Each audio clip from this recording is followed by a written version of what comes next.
பல்லவ வரலாற்று காவியமான சிவகாமியின் சபதம் கேட்டுக்கொண்டிருக்கும் நேர்களுக்கு புதுவை சுமதியின் சுவையான வணக்கம். பாகம் 1, பாகம் 2, பாகம் 3 இனிதே நிறைவுறுகின்றது. பாகம் 4 அத்தியாயம் 9 வரை நிறைவுறுகின்றது. இதன் முன்கதை சுருக்கமானது. சிவகாமி வாதாபி படையினால் சிறைபிடிக்கப்படுகின்றாள். வாதாபியிலே சிவகாமியை சந்திக்க சென்ற மாமல்லர் மனமுடைந்து காஞ்சிக்கு திரும்பி வருகின்றார். அவ்வாறு திரும்பி வந்த மாமல்லரிடம் மந்திரி மண்டலத்தாரிடமும் வாதாபி படையெடுப்பை தீவிரப்படுத்துவதும் புலகேசியை வென்று சிவகாமியை சிறை மீட்கவும் வாக்குறுதி பெறுகின்றார் மகேந்திர பல்லவர். உடன் ராஜகுல தர்மமானது பட்டமேற்கும் மன்னன் மனமாகி இருக்க வேண்டும் எனவும் நாட்டுக்காகவும் மக்களுக்காகவும் வாதாபி படையெடுப்பை வலுப்படுத்துவதற்காகவும் பாண்டிய ராஜகுமாரியை மாமல்லர் மனம் முடிக்க வேண்டும் என்று மாமல்லரிடம் ஒப்புதல் பெறுகின்றார் மகேந்திர பல்லவர் என்பதோடு பாகம் முடிகின்றது. 3 பாகம் 4 அத்தியாயம் 1-9 வரை அரண்ய வீட்டில் மாமல்லர் ஆயனரை சந்திக்கின்றார். மாமல்லரின் மகன் மகேந்திரனையும் மகள் குந்தவியையும் ஆயனர் தழுவி மகிழ்கின்றார். சிவகாமி சிறைபிடிக்கப்பட்டு 9 வருடங்கள் ஆகிவிட்டன. மாமல்லர் வாதாபி படை ஆயத்தம் குறித்து ஆயனரிடமும் கூறி போருக்கு விடைபெறுகின்றார். தன் மரணத்திற்கு முன் சிவகாமியை கண்ணால் பார்க்க வேண்டும் என்று படையுடன் வாதாபிக்கு தானும் வர மாமல்லரிடம் ஒப்புதல் பெறுகின்றார் ஆயனர் கிழவன். ஏகாம்பரர் சன்னதியிலே தரிசித்துவிட்டு போருக்கு ஆயத்தமாகின்றனர். இத்துடன் அத்தியாயம் 9 முடிகின்றது. அத்தியாயம் 10 மங்கையர்க்கரசி தொடர்கின்றது. அர்த்தராத்திரியில் அந்த புறத்துக்குள்ளே புகுந்த மாமல்லரின் காதிலே ஒலித்த யுத்த பேரிகையின் முழக்கமானது அந்த காஞ்சி நகரில் வாழ்ந்த லட்சக்கணக்கான மக்கள் காதிலும் ஒலித்தது. ஒவ்வொருவருக்கும் ஒவ்வொரு விதமான உணர்ச்சியை அந்த முழக்கம் உண்டாக்கிற்று. இந்த நடுநிசி வேளையில் காஞ்சி அரண்மனையைச் சேர்ந்த நந்தவனத்தில் பிராயம் முதிர்ந்த ஒரு மனிதரும் கட்டழகியான ஓர் இளம் பெண்ணும் தனிமையாக உலாவிக் கொண்டிருந்தார்கள். வானத்திலே பிரகாசித்துக் கொண்டிருந்த சந்திரனோடு போட்டியிட்டுக் கொண்டு அந்த பெண்ணின் வதன சந்திரன் பிரகாசித்துக் கொண்டிருந்தது. யுத்த பேரிகையின் முழக்கத்தை திடீரென்று கேட்டதும் பெருங்காற்றில் பூங்கொடி நடுங்குவதைப் போல அந்த யுவதியின் உடம்பு நடுங்கிற்று. பீதி நிறைந்த குரலில், "அப்பா, இது என்ன ஓசை?" என்று கேட்டுக்கொண்டே அந்த பேதை பெண் தந்தையை கட்டிக்கொண்டாள். "குழந்தாய், யுத்த பேரிகை முழங்குகின்றது. நான் உன்னிடம் விடைபெற வேண்டிய சமயம் நெருங்கிவிட்டது" என்றார் அந்த பெரியவர். நிலா வெளிச்சத்தில் சற்று உற்று பார்த்தோமானால் அந்த இருவரையும் நாம் ஏற்கனவே பார்த்திருக்கின்றோம் என்பது உங்களுக்கு நினைவு வரும். ஆம், அன்று பகலில் ஏகாம்பரேஸ்வரர் சன்னதியில் புருஷர்களின் கோஷ்டியிலே அந்த பெரியவரையும் பெண்களின் வரிசையிலே அந்த இளநங்கையும் நின்று கொண்டிருந்தார்கள் இல்லையா? அந்த பெண்ணின் முகத்திலே அப்பொழுது ததும்பிய பரவசமான பக்தி பாவத்தை கண்டு நாம் வியக்கவில்லையா? அவ்விருவரும் கொடும்பாலூர் சோழ வம்சத்தைச் சார்ந்த செம்பியன் வளவனும் அவருடைய செல்வத் திருமகளுமே ஆவார். கரிகால் வளவன் காலத்திலிருந்து சில நூற்றாண்டுகள் மிக பிரபலமாக விளங்கியிருந்த சோழ சாம்ராஜ்யத்தில் நாளடைவில் சீரும் சிறப்பும் குன்றி தெற்கே பாண்டியர்களாலும் வடக்கே பல்லவர்களாலும் நெருக்கப்பட்டு மிக்க க்ஷீண நிலையை அடைந்ததோடு சோழ வம்சமும் 2-3 கிளைகளாக பிரிந்துதான் போயிருந்தது. உறையூரில் நிலைபெற்ற சோழ வம்சத்து மன்னர் ஒரு சிறு ராஜ்யத்திற்கு உரியவர்களாய் இருந்தார்கள். கொடும்பாலூர் கிளை வம்சத்தின் பிரதிநிதியாக அப்பொழுது விளங்கிய செம்பியன் வளவனுக்கு புத்திர பாக்கியம் இல்லை. குலத்தை விளங்க வைக்க ஒரு புதல்வி மட்டுமே இருந்தாள். அந்த அருமை குமாரிக்கு மங்கையர்க்கரசி என்ற செல்லப்பெயரை செம்பியன் வளவன் சூட்டினான்.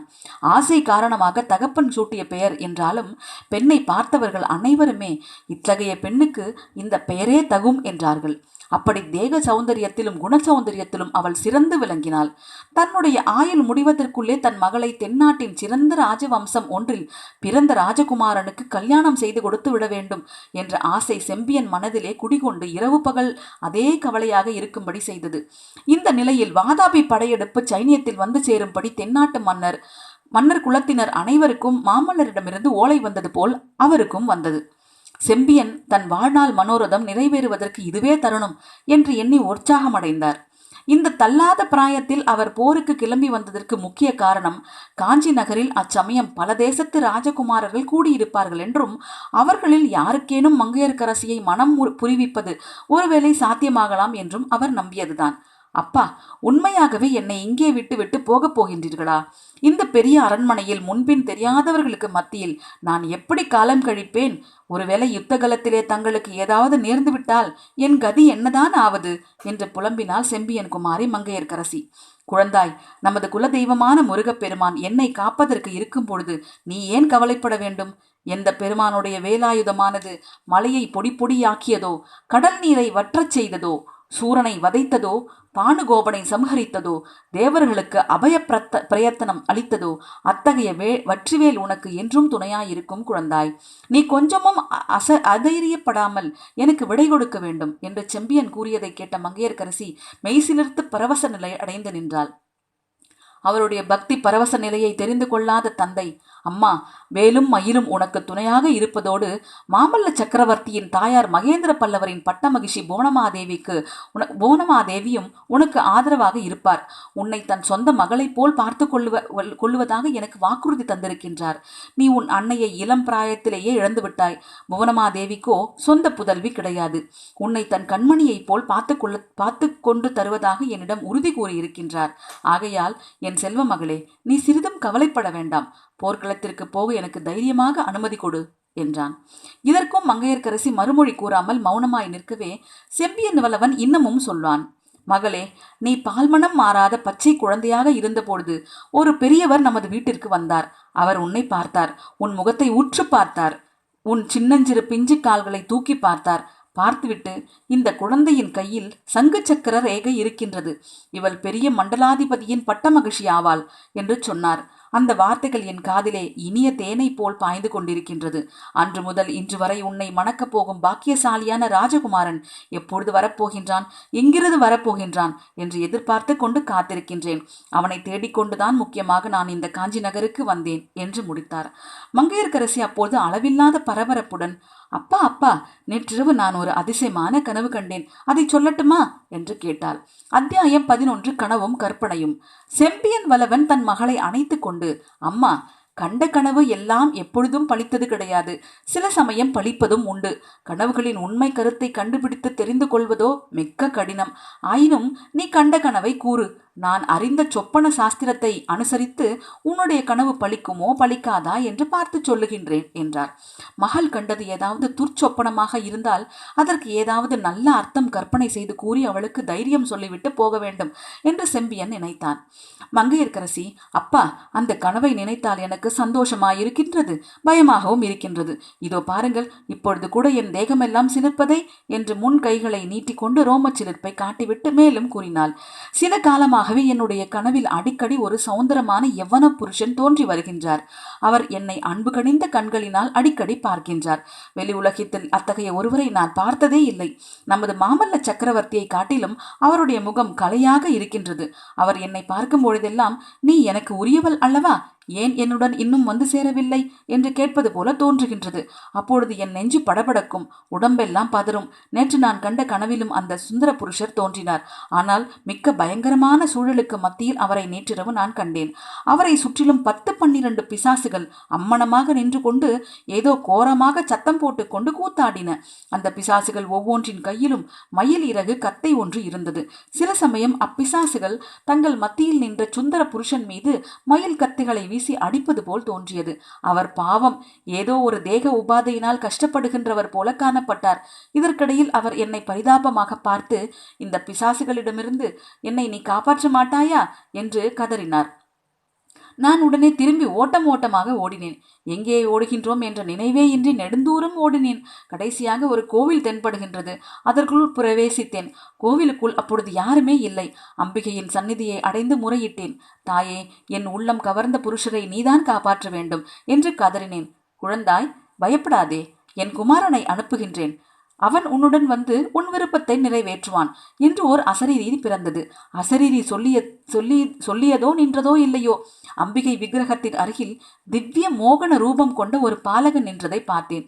என் குமாரனை அனுப்புகின்றேன் என்று தேவி சொன்னபடியால் வள்ளி நாயகன் தான் வரப்போகின்றார் என்று எண்ணினேன். ஆனால் அங்கே நின்ற பிள்ளையோ விபூதி ருத்ராட்சம் தரித்த சிவயோகியாக காணப்பட்டார். இனிமையும் சாந்தமும் நிறைந்த குரலில் அந்த பிள்ளை, தாயே, என்னுடன் வா, உன் நாயகனை காப்பாற்றி தருகின்றேன் என்றார். அந்த தெய்வீக குழந்தையின் திருவாயில் உன் நாயகன் என்ற வார்த்தைகள் வந்ததும் எனக்கு மெய்சிலிர்த்தது. உடனே உறக்கம் நீங்கி எழுந்து விட்டேன். அந்த சுந்தர புருஷர் காப்பாற்றப்பட்டாரோ இல்லையோ என்ற சந்தேகத்தினால் இன்னமும் என் உள்ளம் துடித்துடித்து கொண்டிருக்கின்றது. நான் கண்ட கனவின் பொருள் என்ன அப்பா?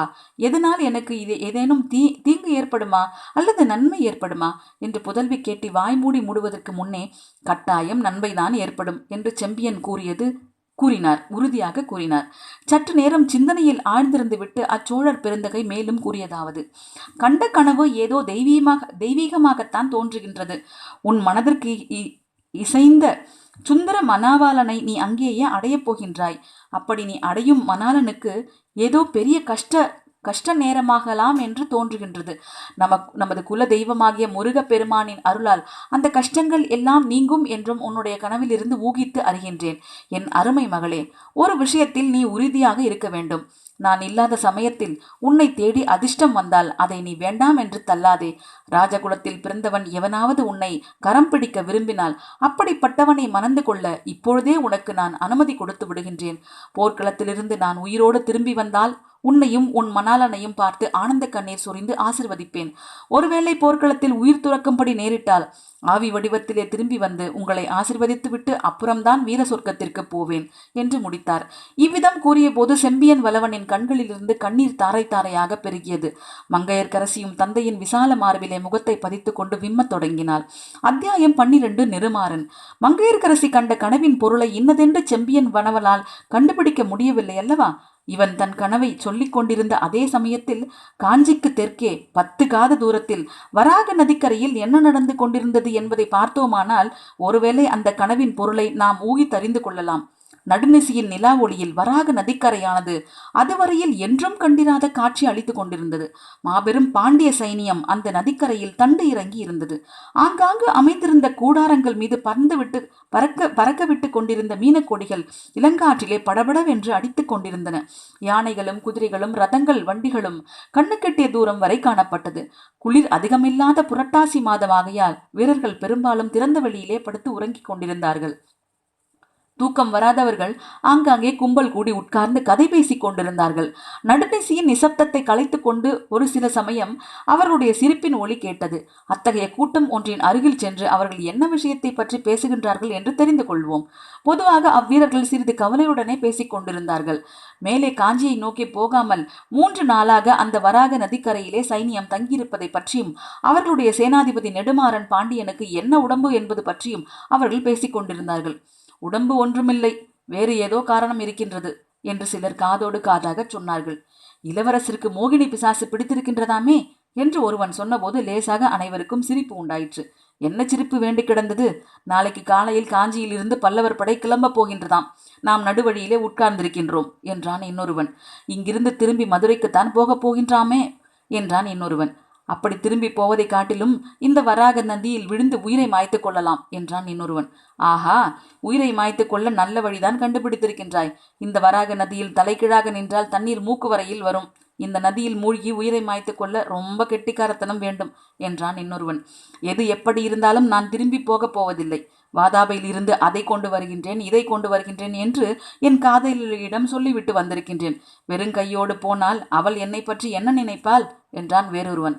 வீர பாண்டியர் குலத்தில் பிறந்தவருக்கு இப்படிப்பட்ட விலக்கெண்ணெய் சுபாவம் எப்படி வந்ததோ என்றான் இன்னொருவன். இவ்வாறெல்லாம் மேற்படி வீரர்கள் அடுத்தும் சலித்தும் பேசுவதற்கு காரணமாயிருந்த பாண்டிய இளவரசன் நெடுமாறனை வராக நதிக்கரையோரமாக அமைந்திருந்த அவருடைய கூடாரத்திற்கு சென்று பார்ப்போம். ஆம், இதோ வீற்றிருக்கும் அந்த கம்பீரமான சுந்தர புருஷன்தான் நெடுமாறன். பல்லவ குலம் தோன்றியதற்கு எத்தனையோ காலத்திற்கு முன்னால் இருந்து வாழையடி வாழையாக வளர்ந்து வந்த பாண்டிய மன்னர் குலத்திலே பிறந்தவன் நெடுமாறன். அவனுக்கு எதிரில் ஒரு திகம்பர சமணர் உட்கார்ந்திருந்தார். அவருக்கு அருகில் மயிலிறகு கத்தை, சுருட்டிய பாய், கமண்டலம் ஆகியவைகள் இருந்தன. குட்டையாகவும் கட்டையாகவும் ஒட்டை தலையுடனும் விளங்கிய அந்த திகம்பர சமணரை பார்த்த நெடுமாறன், சுவாமி, இன்னும் எத்தனை நேரம் காத்திருக்க வேண்டும் என்று கேட்டான். அவன் கேட்டு வாய் மூடுவதற்குள்ளேயே எங்கேயோ வெகு தூரத்திலிருந்து ஒரு மெல்லிய கம்பன சப்தம், உடுக்கு அடிப்பது போன்ற சப்தம் வரலாயிற்று. திரிம் திரிம் என்று ஒலித்து அந்த சப்தம் மெல்லியதாய் இருந்த போதிலும் காது வழியாக உடம்பிற்குள்ளே புகுந்து உடம்பின் ஒவ்வொரு அணுவையும் ஒரு குலுக்கு குலுக்கியது அந்த சத்தம். அதோ நமக்கு அழைப்பு வந்துவிட்டது, இளவரசே கிளம்புங்கள் என்றார் அந்த சமண முனிவர். நெடுமாறன் மறுமொழி கூறாமல் புறப்பட்டான். இருவரும் கூடாரத்திலிருந்து வெளியே வந்து நதிக்கரை ஓரமாக அடைந்தார்கள். அங்கே ஒரு படகு காத்திருந்தது. அதன் இரு முனைகளிலும் 2 வீரர் துடுப்புடன் காத்திருந்தார்கள். நெடுமாறன் படகில் ஏடுவதற்கு முன் ஒரு கணம் தயங்கினான். அதை பார்த்த சமணர், இளவரசே, தங்களுக்கு அச்சமாயிருக்கின்றதா? அப்படியானால் வரவேண்டாம், திரும்பி போய்விடுங்கள் என்று கூறவும் நெடுமாறன் அவரை பார்த்து ஒரு தடவை அலட்சியமாக, என்று சொல்லிவிட்டு படகில் முன்னதாகவே ஏறிக்கொண்டான். சமண முனிவரும் ஏறிக்கொண்டார். வீரர்கள் அதிகமாக கேட்காத வண்ணம் துடுப்பை மெதுவாக போட்டு ஜாக்கிரதையாக படகை செலுத்தினார்கள். படகு அக்கறையை அடைந்தது. வீரர்கள் இருவரையும் அங்கேயே படகுடன் காத்திருக்கும்படி சொல்லிவிட்டு நெடுமாறனும் சமண முனிவரும் மேலே சொன்னார்கள். போக போக உடுக்கையின் ஒளி அதிகமாகி கொண்டு வந்தது. அந்த ஒளியானது ஒரு வகை காந்த சக்தியை போல் நெடுமாறனை கவர்ந்து இழுத்தது. இனிமேல் அவன் விரும்பினாலும் திரும்பி போக முடியாதபடி அவன் சக்தி கணத்திற்கு கணம் அதிகரித்து கொண்டே போயிற்று. நெடுமாறனின் நடையும் விரைவாகி கொண்டு வந்தது. கடைசியில் அவனுடைய நடை ரொம்ப வேகமாகி ஓட்டமாகவே மாறியது. இளவரசே, நில்லுங்கள், நாம் சேர வேண்டிய இடம் இதுதான் என்று சமண முனிவர் கூறியதும் கனவிலே கேட்டது போல் நெடுமாறன் காதில் கேட்டது. நெடுமாறன் நின்றான். அவனுக்கு எதிரே பாறைகள் குடைந்த குகை ஒன்று காணப்பட்டது. குகையின் வாசலில் 2 துவாரபாலகர்கள் நின்றார்கள். உண்மையிலே கல்லில் செதுக்கிய சிலைகள் தாம் அவை. எனினும் மயக்கத்தில் ஆழ்ந்திருந்த இளவரசன் ஒரு கணம் அவர்களை உற்று பார்த்து காவலர்கள் என்றே நினைத்தான். குகைக்குள்ளே இருந்து மங்கலான வெளிச்சம் வந்து கொண்டிருந்தது. உடுக்கையின் சப்தமும் அக்குகையிலிருந்து தான் வந்தது. ஆம், இந்த பாறையும் குகையும் துவாரபாலகர் சிலைகளும் நாம் ஏற்கனவே பார்த்தவைகள்தான். 9 ஆண்டுகளுக்கு முன்னால் ஆயன சிற்பியார் குடைந்தெடுத்த குகைதான் அது. அந்த குகையை திகம்பர சமணர்கள் கைப்பற்றி கொண்டிருந்தார்கள் என்பதோடு அத்தியாயம் 12 முடிகின்றது. அத்தியாயம் 13 அகக்கண்காட்சி தொடரும். அதுவரை வணக்கத்துடன் உங்களிடமிருந்து விடைபெறுவது உங்கள் புதுவை சுமதி. இக்கதை வாசிப்பு உங்களுக்கு பிடித்திருந்தால் சப்ஸ்கிரைப் செய்யவும். வாசிப்பு குறித்த தங்களின் மாண்புமிக்க கருத்துக்களை கருத்து பெட்டியிலே பதிவிடவும். நன்றி, வணக்கம்.